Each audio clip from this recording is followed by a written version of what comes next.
Jack Morgan, a widowed carpenter raising his daughter alone in the Colorado mountains, finds solace in simplicity after abandoning his promising career as an architect.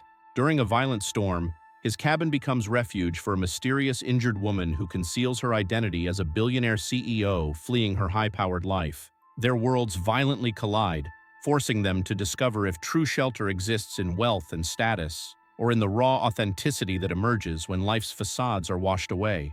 Before we begin, write in the comments where you're listening to our stories from. Subscribe to our channel, it's free and you can always change your mind. Enjoy the story. Chapter 1. The Call. The howling wind rattled the windows of Jack Morgan's weathered cabin as he sat beside his daughter's bed, gently stroking her fever-warm forehead. Emma had finally fallen asleep after hours of restless coughing, her small frame looking even tinier beneath the pile of quilts. Outside, the Colorado mountain storm unleashed its fury, pelting the roof with what sounded like handfuls of gravel. His phone vibrated. Unknown number. "Hello?" he answered softly, moving toward the door to avoid waking Emma. "I'm sorry to call so late," came a woman's voice, trembling with what might have been cold or fear. "My car broke down on Mountain Pass Road. I've been stranded for hours and now a tree has fallen right next to me. I don't know what to do, the road's flooded and no one else is answering." Jack glanced back at his sleeping daughter, torn between the stranger's desperation and his responsibility as a father. "I can't leave my little girl alone," he said finally. "She's sick and I'm all she has." There was a pause, then what sounded like a stifled sob. "I understand," the woman whispered. "I shouldn't have—" A tremendous crash echoed through the phone, followed by a terrified scream that cut off abruptly. Then silence. "Hello? Hello?" Jack's heart raced. "Are you there?" No response. Just the faint sound of rain and wind. He ended the call, but the woman's scream echoed in his mind. 8 years as a mountain rescue volunteer before Emma was born had taught him what desperation sounded like. That was real fear, not an act. He paced the small living room, the wooden floorboards creaking beneath his boots. The guilt weighed on him like stone. He told himself he'd made the right call. Emma needed him. The mountain roads were treacherous in this weather, practically suicide to navigate. He didn't even know this woman, but her voice, the raw panic in it. He couldn't shake it. Jack checked on Emma again. Her breathing was steady now, her fever down a little. The medicine was working. He touched her soft cheek, remembering the promise he'd made when Diane died, that he would always protect their daughter, that she would never wake up without him nearby. Yet someone else needed help right now, someone who might not survive the night. "Damn it," he muttered, grabbing his coat and keys. Within minutes, he had bundled Emma up in blankets and carried her through the pelting rain to Mrs. Callahan's house next door. The elderly woman, a retired nurse, answered the door in her nightgown. "Jack? What on earth?" "I need to help someone stranded on Mountain Pass," he explained, already transferring his sleeping daughter into her arms. "It's an emergency. Can you watch Emma? Her fever's down, but she needs another dose of medicine at 11 if I'm not back." Mrs. Callahan nodded without hesitation. "Of course. Be careful out there. It's the worst storm we've had all year." Jack kissed Emma's forehead. "Tell her I'll be right back if she wakes up." His truck struggled against the wind as he navigated the flooded roads leading out of Cedar Ridge. The wipers worked furiously against the deluge, barely keeping the windshield clear enough to see. Lightning split the sky, illuminating the churning landscape in stark flashes. He tried calling the number back several times. No answer. Mountain Pass Road wound dangerously along the edge of Miller's Canyon, sections of it notorious for flooding and mudslides during storms. As he rounded a sharp curve, his headlights caught something.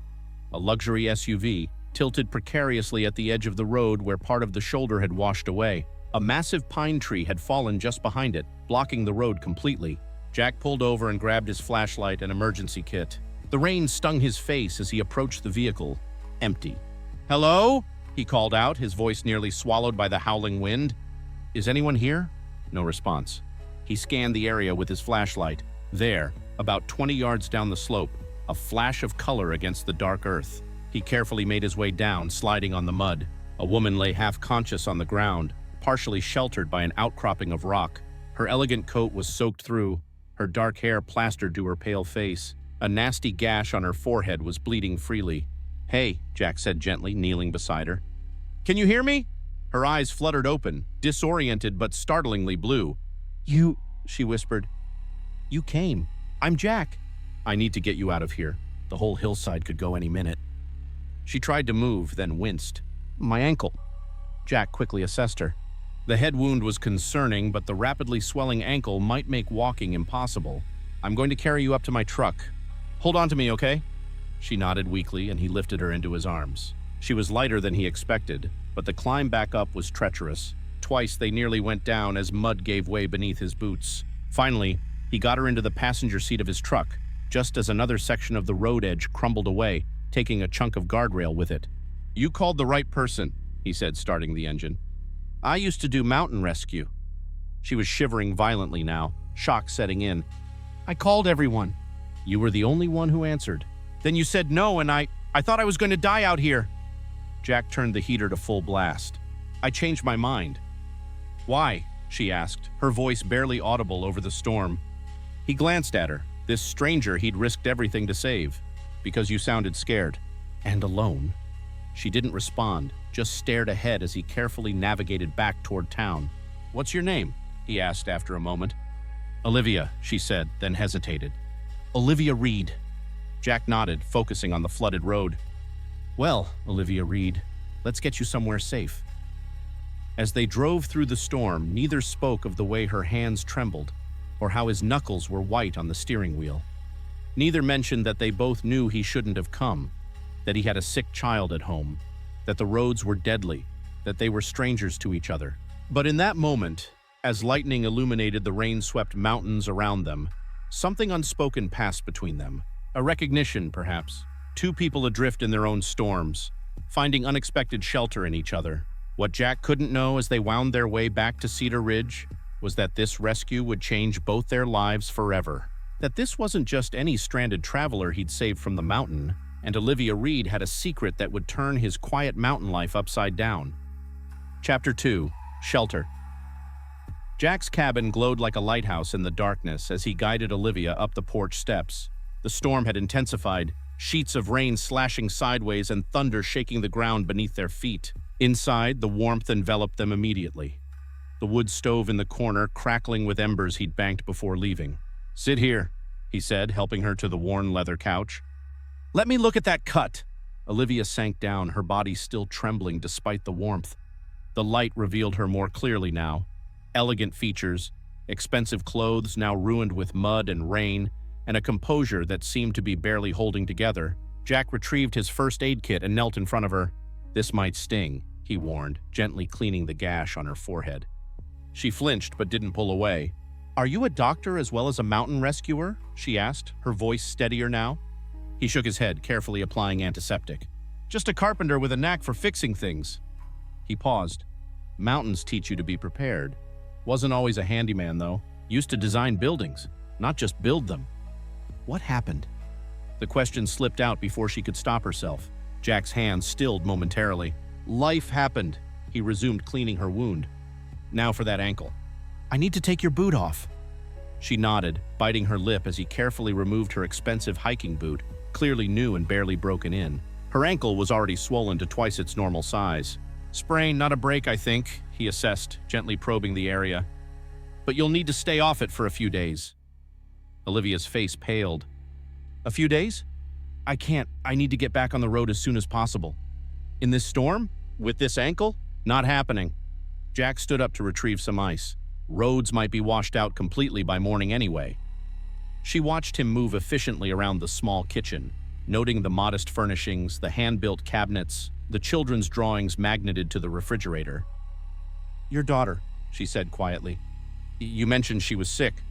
"Emma," he nodded, wrapping the ice in a towel. "She's 6. She's got a fever, nothing serious, just a cold. My neighbor's watching her."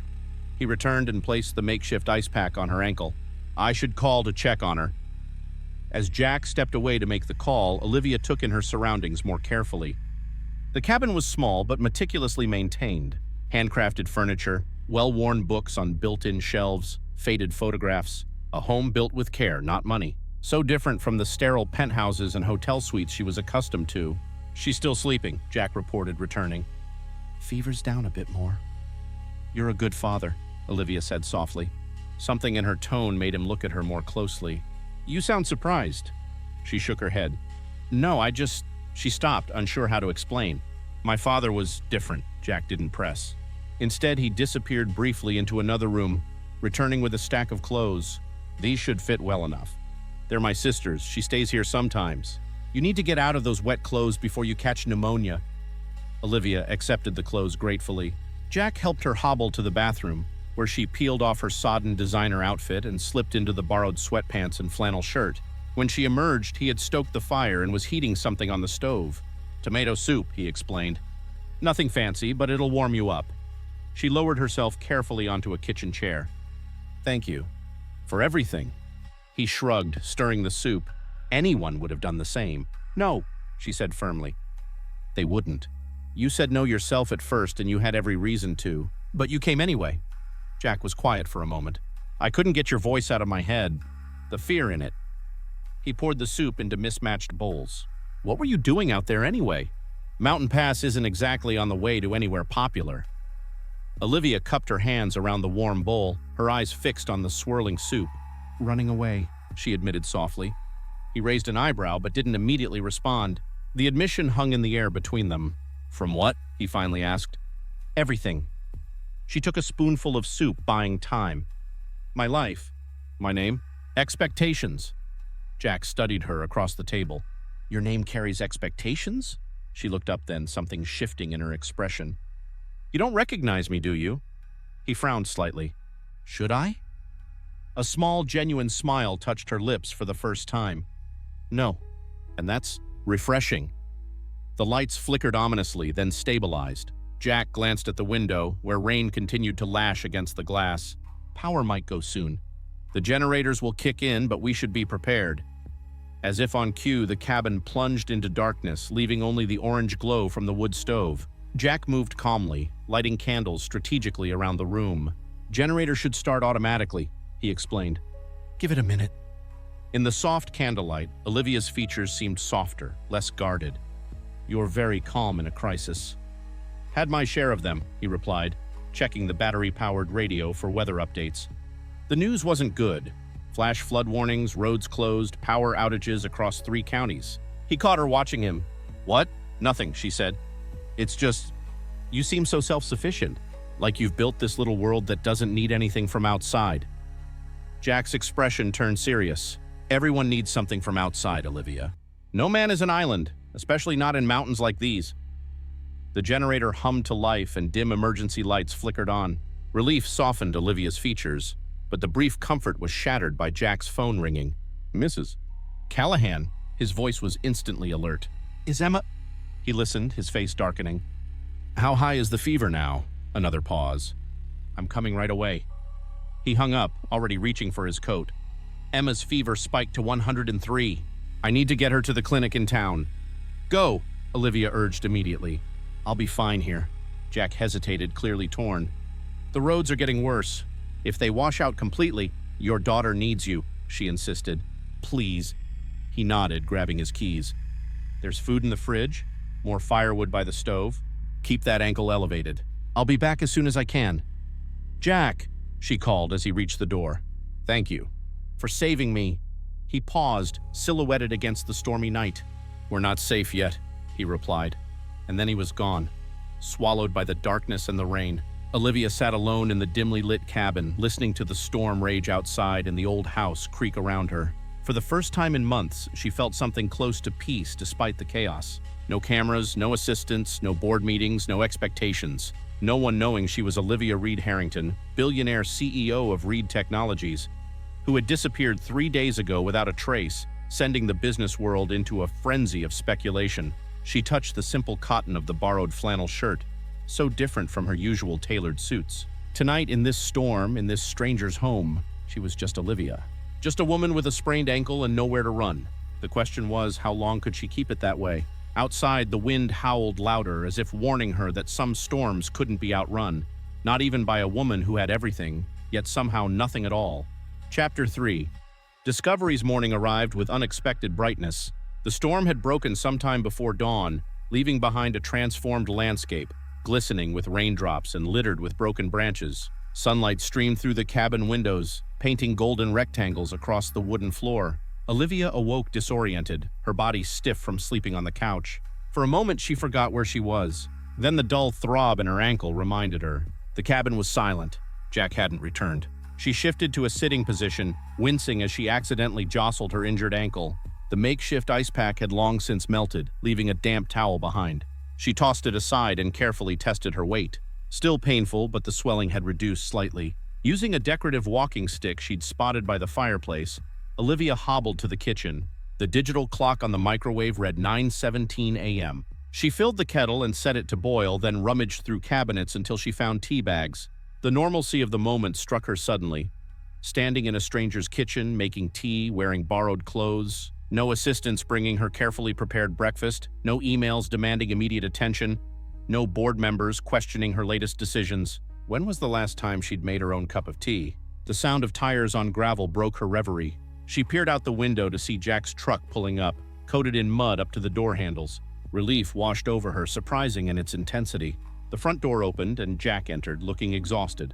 Dark circles shadowed his eyes, his shoulders slumped with fatigue.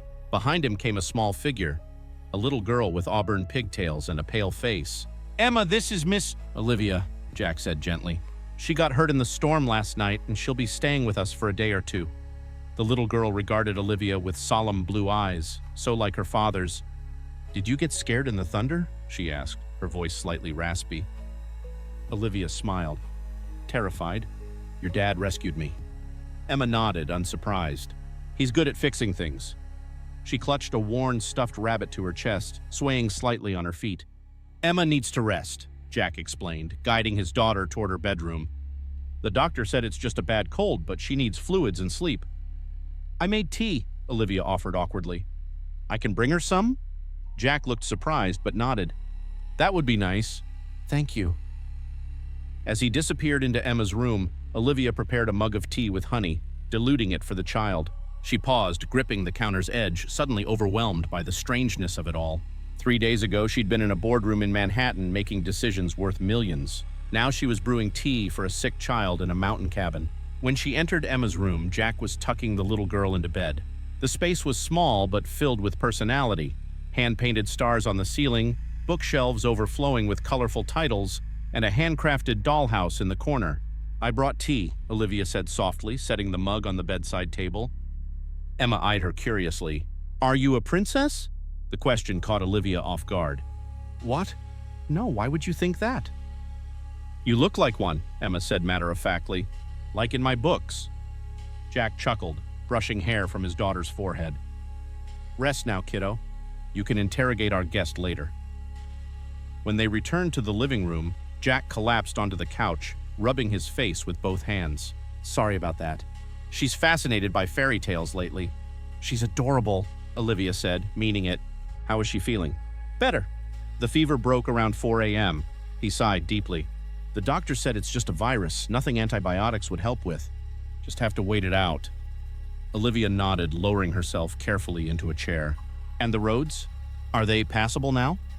Jack's expression grew serious. "Barely. Mountain Pass is completely washed out. Took a piece of hillside with it. You're lucky you weren't still in your car when it happened." The implication sank in. Had Jack not come for her, she might have been swept away in the landslide. "Thank you," she said quietly. "For saving my life. Twice, apparently." He shrugged uncomfortably. "Anyone would have—" "Don't," she interrupted. "Don't say anyone would have done it. We both know that's not true." Their eyes met, something unspoken passing between them. Jack was the first to look away. "I should check the generator," he muttered, standing. "Power's still out in most of the county." Left alone, Olivia's gaze wandered to the laptop sitting on the small desk in the corner. Without thinking, she hobbled over and opened it. The screen flickered to life, connecting automatically to a satellite internet service. Her fingers hesitated over the keyboard. One quick search, and she'd know what they were saying about her disappearance. 3 days of silence from the CEO of a tech empire would not have gone unnoticed. She typed her name. Headlines flooded the screen. "Reed Harrington missing. Foul play suspected. Tech titan disappears amid takeover rumors. Search continues for billionaire CEO. Reed Technologies stock plummets as founder vanishes. And most alarming, family offers $5 million reward for information." Her throat tightened. $5 million. For a moment, she imagined Jack discovering who she really was, what she was worth. The thought made her feel hollow. "Anything interesting?" She jumped, slamming the laptop closed. Jack stood in the doorway, his expression unreadable. "Just checking the weather," she lied, heat rushing to her face. He nodded slowly, clearly not believing her, but choosing not to press. "Well, the generator's working fine, but we're running low on fuel. I need to make a supply run into town." He hesitated. "Will you be okay watching Emma for an hour? She'll probably sleep the whole time." The request shocked her. "You'd trust me with your daughter? You barely know me." Jack studied her for a moment. "I'm a pretty good judge of character." "Had to be in mountain rescue. Besides, you can barely walk. Not like you'll kidnap her." He smiled slightly, but his eyes remained serious. "Will you do it?" Olivia swallowed hard. When was the last time someone had asked her for help? Real help, not donations or endorsements or business advice. "Of course," she said softly. "I'll keep an eye on her." After Jack left, Olivia sat by Emma's bedside, watching the child sleep. Her small chest rose and fell rhythmically, her face peaceful despite the illness. Occasionally, she'd mumble something in her dreams, her little fingers twitching. "Who are you really?" Olivia startled. Emma's eyes were open now, regarding her with that same solemn curiosity. "I told you." "I'm Olivia," Emma shook her head. "But who are you really?" she persisted. "Daddy says everyone has a story." Olivia smiled sadly. "I suppose I'm someone who got lost and found herself in the wrong place at the right time." The little girl considered this. "Are you hiding?" The directness of the question pierced Olivia's carefully constructed walls. "Yes," she admitted quietly. "I suppose I am. From bad guys?" "No," Olivia said after a moment. "From expectations. From being who everyone thinks I should be instead of who I want to be." Emma nodded, accepting this answer with the simple wisdom of children. "Daddy says that's why we live here. Because in the city, people wanted him to be someone he wasn't anymore." Olivia leaned forward. "What happened to him?" "To your mom." Emma's face clouded. "Mommy died when I was born. Daddy was a building maker in Denver, but then he was sad all the time. He couldn't build anymore. So we came here, and now he makes real things with his hands." She demonstrated, her small fingers locking together. "Things you can touch." "And is he happy now?" Emma considered this. "Sometimes. He smiles when he thinks I'm not looking, but he gets lonely." She fixed Olivia with a penetrating stare. "Are you lonely too?" Before Olivia could answer, the sound of a vehicle approaching interrupted them, but it wasn't Jack's truck. Through the window, Olivia spotted a black SUV with government plates crawling up the driveway. Emma sat up, alarmed. "Who's that?" Olivia's blood ran cold. "I don't know," she lied, but she had a sinking feeling she knew exactly who it was. Her security team had found her. Enjoying our stories? Don't forget to hit that subscribe button so you won't miss any of our upcoming content. Now let's get back to our story. Chapter 4, Truths. Olivia's mind raced. How had they found her? Then she realized the laptop. Her search. Amateur mistake. "Emma, listen to me," she said urgently. "I need you to stay in bed, okay? Don't come out until I say it's safe." The little girl's eyes widened. "Are they bad people?" "No," Olivia assured her, though she wasn't entirely convinced herself. "Just people looking for me. I need to talk to them alone." Emma nodded solemnly and pulled her blanket up to her chin, clutching her stuffed rabbit. Olivia maneuvered herself to the front door just as a sharp knock rattled the frame.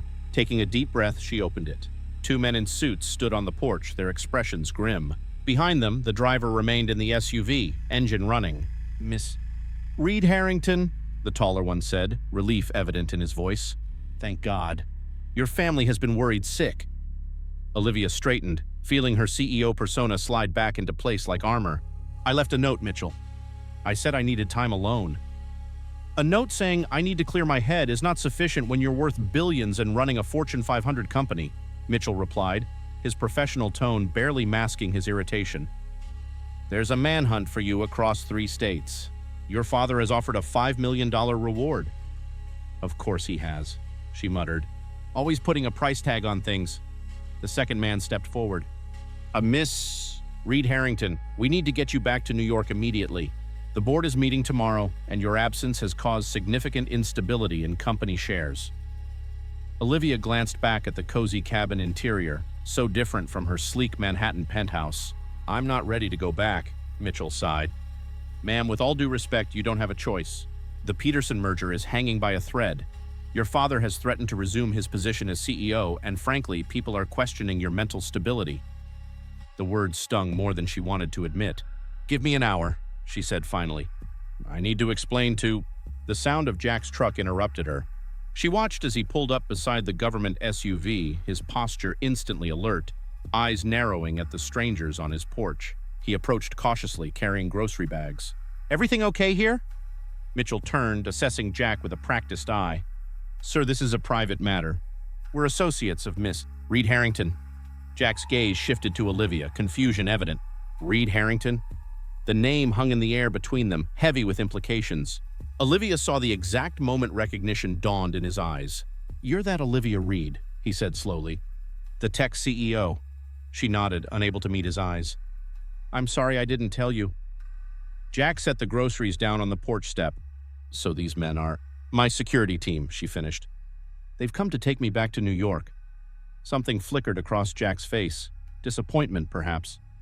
Or maybe just confirmation of something he'd suspected all along. "I see." Mitchell cleared his throat. "Miss Reed Harrington, we really should be going." "I need to get my things," Olivia said, turning to go inside. She paused, looking back at Jack. "And I need to say goodbye to Emma." The security men exchanged glances, but nodded reluctantly. Inside, Olivia gathered the borrowed clothes, folding them carefully. Her own outfit from the night before was still damp and muddy, but she changed into it anyway, wincing as the fabric clung uncomfortably to her skin. She limped to Emma's room, where the little girl was sitting up in bed, eyes wide. "You're leaving," Emma stated, not a question. Olivia nodded, sitting gently on the edge of the bed. "I have to go back to my real life." "The one you were running from?" A sad smile touched Olivia's lips. "Yes, that one." Emma frowned. "But you don't want to. Sometimes we have to do things we don't want to do. That's part of being a grown-up." The little girl considered this, then reached for something on her nightstand, a small, painted wooden star. "Daddy made this for me. He says stars help you find your way home." She pressed it into Olivia's hand. "Maybe it'll help you find where you're supposed to be." Tears pricked Olivia's eyes. "Thank you, Emma." When she emerged from the bedroom, Jack was waiting in the living room, arms crossed. "So," he said quietly, "billionaire CEO." "Jack, you could have told me," he interrupted. "I wouldn't have treated you any differently." "That's exactly why I didn't tell you," she replied. "For 3 days, no one has looked at me like I'm anything special. Do you know how rare that is?" He shook his head. "You lied to me." "To Emma." "I never lied," she countered. "I just omitted." "Same thing." "Is it?" She stepped closer. "Would you have trusted me with your daughter if you'd known who I was? Or would you have seen the headlines and decided I was just another rich, entitled woman having a midlife crisis?" Jack's jaw tightened. "I judge people by their actions, not their bank accounts." "Then judge me by mine." "I was running away, yes. But I was running towards something too. Something real." She gestured at the cabin around them. "This, what you've built here, it's more authentic than anything in my world."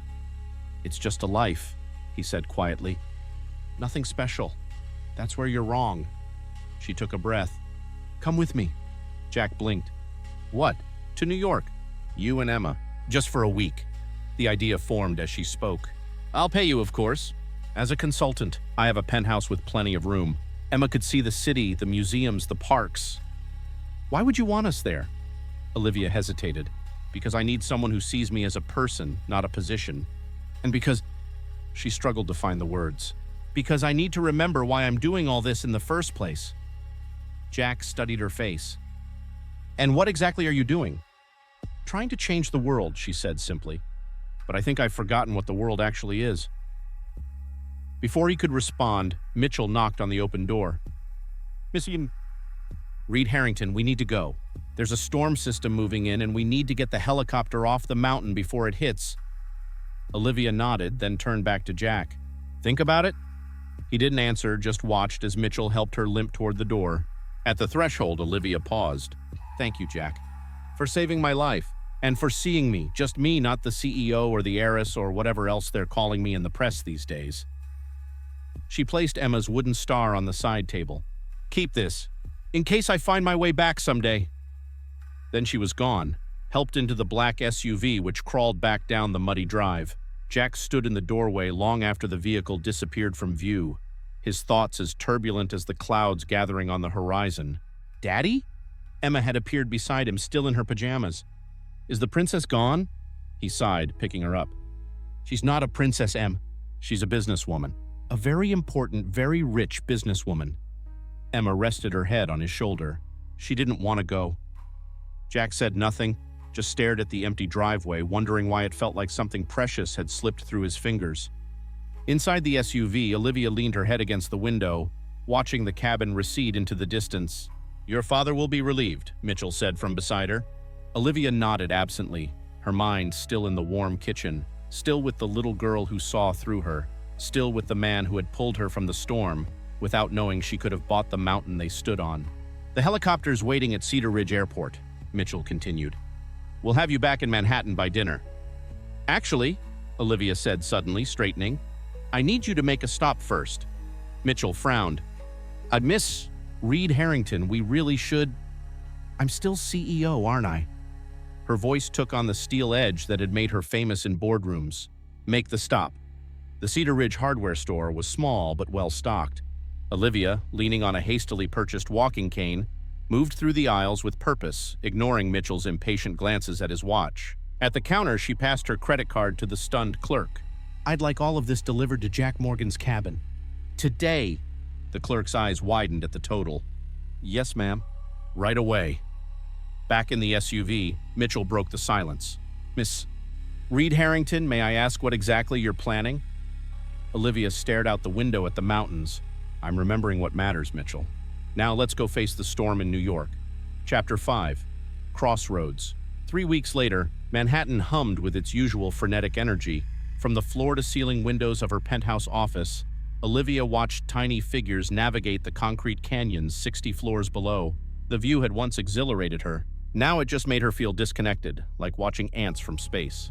"The board is satisfied with the quarterly projections," her assistant reported, sliding a tablet across the glass desk. "And the Peterson merger is back on track." Olivia nodded absently, her fingers tracing the small wooden star in her pocket. She'd kept it with her since returning to New York, a talisman from another life. "And your father called again. He wants to know if you're attending the gala tonight." "Tell him I'm still considering it," Olivia replied, though they both knew she would go. The Reed Family Foundation Gala was unavoidable, a parade of wealth and influence disguised as charity, where the real business happened between champagne toasts. Her assistant hesitated at the door. "Should I prepare the usual talking points for the press?" Olivia sighed. "No. If they ask where I was, tell them the truth. I needed perspective." She turned back to the window. "And Marissa? No more calls today." Alone again, she unlocked the bottom drawer of her desk and pulled out a folder. Printouts of emails sent to her private account, deliberately kept separate from her executive assistant's view. The first was from the Cedar Ridge building inspector, confirming that all renovations to the Morgan cabin had been approved and certified, including the new roof, reinforced foundations, updated plumbing, and expanded kitchen.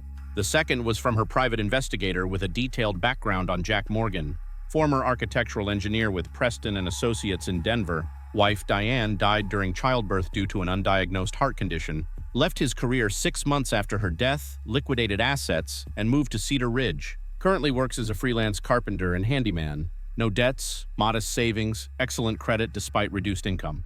The third email contained Emma's school records. Bright, creative, well-adjusted despite her mother's absence. Teacher comments noted her vivid imagination and resilience. Olivia stared at the few photographs the investigator had included. Jack building a gazebo for the local park. Emma at a school play dressed as a star.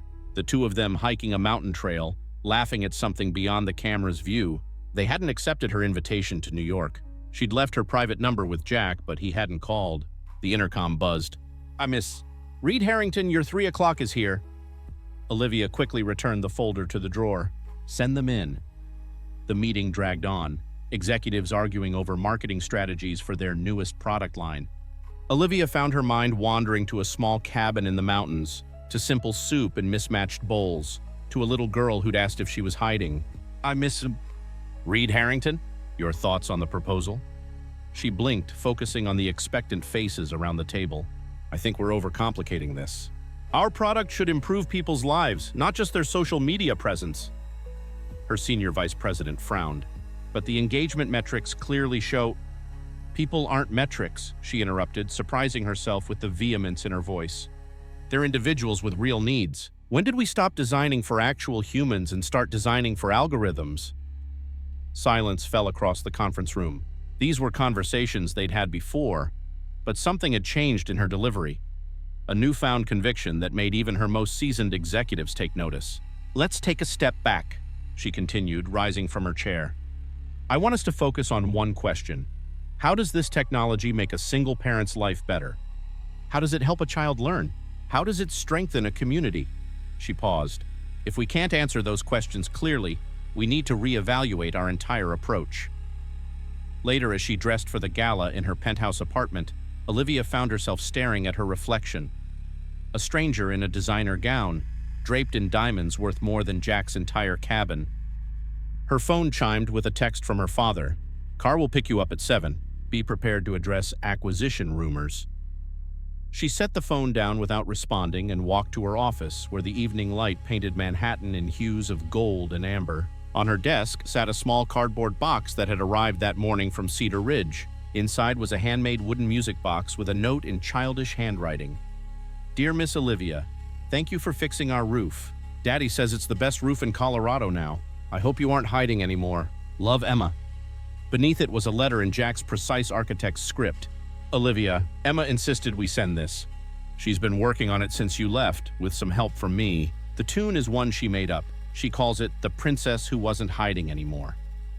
I don't know how to thank you properly for what you did. The improvements to our home go far beyond generosity into something I can't quite name. I was angry at first, pride, I suppose. But Emma reminded me that sometimes gifts are just gifts, not obligations. I've been thinking about your invitation. The timing wasn't right then, but perhaps someday. Emma starts summer break next month. Maybe the mountains can visit the city after all. Take care of yourself, Olivia. Whatever storm you were running from, I hope you found your shelter. Jack. Olivia turned the music box over in her hands, feeling the smooth wood, the careful joints, the love embedded in every detail. When she opened it, a simple melody played, childlike but haunting. Her phone rang. Her father. Where are you? He demanded without preamble. The gala starts in an hour. Olivia watched the sunset paint the skyscrapers golden. I'm not coming, Dad. What do you mean you're not coming? This is our biggest fundraising event of the year. The governor will be there, senators, every major tech CEO, and you'll charm them all beautifully without me. She smiled, a weight lifting from her shoulders. I'm taking some time off. Time off? You just disappeared for 3 days last month. The board is already concerned about your commitment. I'm still committed to the company, she said, running her fingers over the music box. But I've realized I've been missing something important. And what, pray tell, is that? Olivia thought of Jack's words. I used to design buildings. Now I build real things with my hands. She thought of Emma's simple question. Are you hiding? Perspective, she said finally. Real connections, a life outside these walls.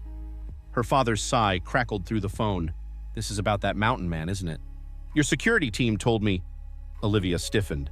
My personal life isn't company business. It is when you're the face of Reed Technologies. Look, Olivia, I know you're going through something. Maybe it's delayed grief for your mother. Maybe it's burnout, I don't know. But running off to play cabin in the woods with some rustic handyman and his kid isn't the answer. You don't know anything about them, she said quietly. I know he's nobody. A failed architect who couldn't handle his wife's death. Is that really the kind of man you want to associate with? Anger flared, hot and sudden. A failed architect? He lost the love of his life and chose to raise his daughter in a place that gave him peace. He builds beautiful things with his hands. He helps strangers in storms.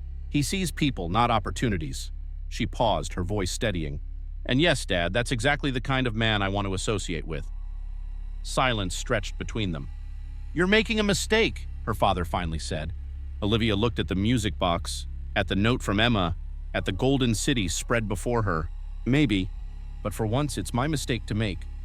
She ended the call and opened her laptop. Within minutes, she had booked a flight to Colorado for the following morning and drafted an email to her executive team outlining a 4-week sabbatical. By midnight, she had packed a single suitcase, mostly casual clothes, hiking boots, and one business outfit for emergencies. No assistants, no security team, no entourage. As the city lights twinkled below her penthouse, Olivia Reed Harrington slept soundly for the first time in years, the wooden music box playing softly on her nightstand. In Cedar Ridge, Jack Morgan sat on his porch, staring at the new roof that had appeared like magic after Olivia left. The craftsmanship was impeccable, the best materials, the finest details, far beyond what he could have afforded. Emma had been delighted, especially with the skylight in her bedroom that let her see the stars from her bed. "The princess sent us a piece of sky," she'd declared. But Jack's feelings were more complicated. The gift represented something he'd fought against since Diane's death, accepting help, acknowledging that he couldn't do everything alone. His phone sat on the table beside him, Olivia's private number programmed but never dialed. What would he even say to her? "Thank you for the roof that probably cost more than I make in 2 years. Sorry I was too proud to accept your invitation." The night was clear, stars scattered across the dark canvas like diamonds, so different from the night they'd met, when rain and wind had nearly claimed her life. He wondered if she could see stars from her Manhattan penthouse or if city lights obscured them. He wondered if she thought of them at all. Inside, Emma had fallen asleep clutching the photograph she'd found online. Olivia, in a business suit at a tech conference, looking polished and powerful and nothing like the woman who'd sat at their kitchen table in borrowed clothes. "She looks different," Emma had observed. "Her eyes aren't the same," Jack had to agree. The woman in the photograph was Olivia Reed Harrington, tech titan and billionaire. The woman who'd shared their soup, who'd watched over his sick child, who'd admitted she was running away. That was just Olivia. He wondered which one she was now. Chapter 6. Coming Home. Dawn broke over the mountains, painting the sky in strokes of purple and gold. Jack sat at his workbench in the garage, putting the finishing touches on a rocking chair commissioned by the mayor's wife. His hands moved automatically, sanding the curves to a perfect smoothness while his mind wandered. The sound of tires on gravel pulled him from his thoughts. Probably Mrs. Callahan dropping by with muffins, as she often did on Saturday mornings. He wiped his hands on a rag and stepped outside, then froze. A modest rental car had parked in his driveway, and stepping out of it, dressed in jeans and a simple blue sweater, was Olivia. For a moment, neither spoke. She looked different, her hair loose around her shoulders, her face free of makeup, a nervous smile playing at her lips. "Hi," she said finally. "Hi," he echoed, still not quite believing she was standing there. "I got your package," she said, taking a step forward. Emma's music box. "It's beautiful." Jack nodded, finding his voice at last. "She worked on the melody for weeks. Insisted it had to be perfect. It is perfect." Olivia hesitated. "I hope it's okay that I came. I should have called first." Before he could answer, the front door burst open and Emma flew out, still in her pajamas, wild-haired and wide-eyed. "You came back!" she cried, launching herself at Olivia with such force that Olivia staggered backward, laughing as she caught the little girl. "I did," Olivia confirmed, hugging Emma tightly. "I missed you. Did you bring the star I gave you? Did it help you find your way?" Olivia smiled, reaching into her pocket to produce the small wooden star. "I carry it everywhere." Emma beamed triumphantly, then turned to her father. "See, Daddy? I told you she'd come back." Jack shook his head, bemused. "You did, kiddo. Why don't you go get dressed while I talk to Miss Olivia?" Once Emma had reluctantly gone inside, an awkward silence fell between them.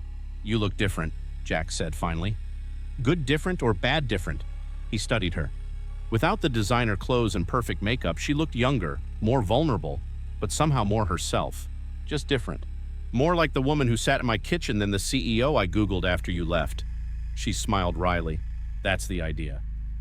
"So," he gestured vaguely, "what brings the head of Reed Technologies back to our humble mountain?"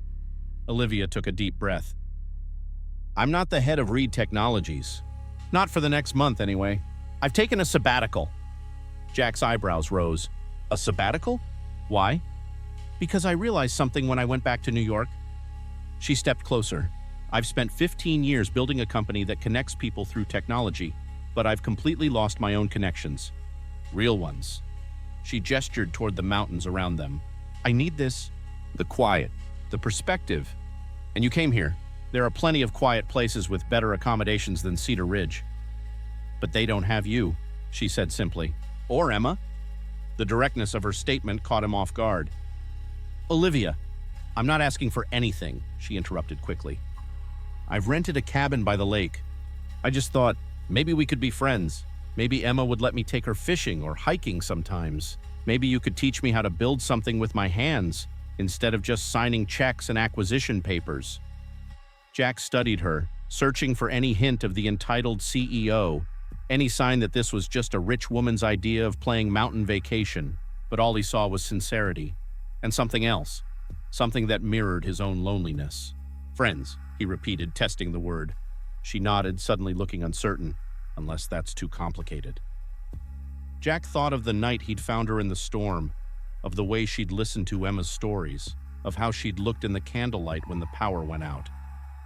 He thought of the emptiness in his life since Diane died, not just the absence of romantic love, but of connection, of being truly seen. "Emma would love that," he said finally. Then more softly, "I would too." Relief washed over her face. "Really? Really?" He gestured toward the house. "Have you had breakfast? Emma makes terrible pancakes, but she's very proud of them." Olivia laughed, the sound carrying across the mountain clearing. "I'd love terrible pancakes."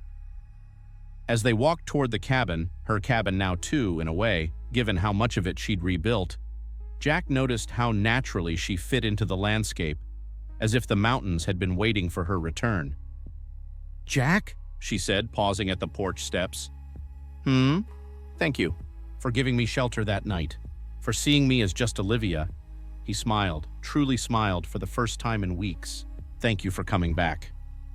Inside, Emma was already gathering pancake ingredients, chattering excitedly about all the things they could do together.